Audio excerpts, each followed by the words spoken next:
आज फिर एक सुंदर प्रश्न आया। एक युवक प्रश्न कर रहा था।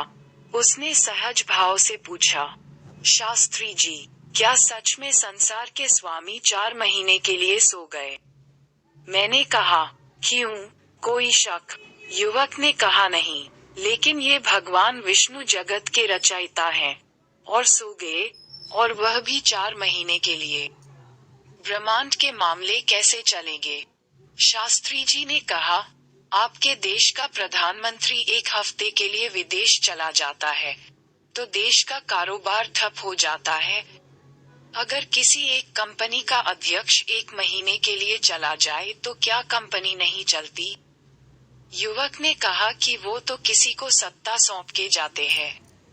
मैंने कहा कि इस दुनिया के मालिक भी सत्ता सौंप के जाते हैं। जगत के नाथ के सोते ही गुरु शक्ति जागृत हो जाती है। गुरु पूर्णिमा उत्सव आपको विश्वास दिलाता है कि आपका ध्यान रखने के लिए गुरु परंपरा बैठी है, जागृत है। और फिर श्रावण मास में भगवान महादेव आपका ध्यान रखने को तैयार हैं। श्रावण समाप्त होते ही विघ्नहर्ता गणेश की सवारी आ जाती है। गणेश जी जब कैलाश जाते हैं तो आपके पितरों का उत्सव चालू होता है। तुम्हारे पिता तुम्हारा ध्यान रखते हैं। पितृ उत्सव पूरा होते ही आद्य शक्ति मां जगदम्बा शेर पर सवार होकर आती हैं।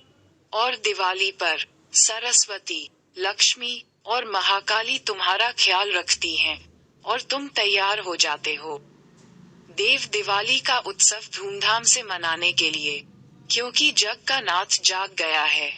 इस चातुर्मास में गुरु परंपरा आपको लगातार जागृत रखती है। आप जागृत रहना। भगवान आपकी देखभाल करने के लिए आपके हृदय कमल में ही बैठे हैं।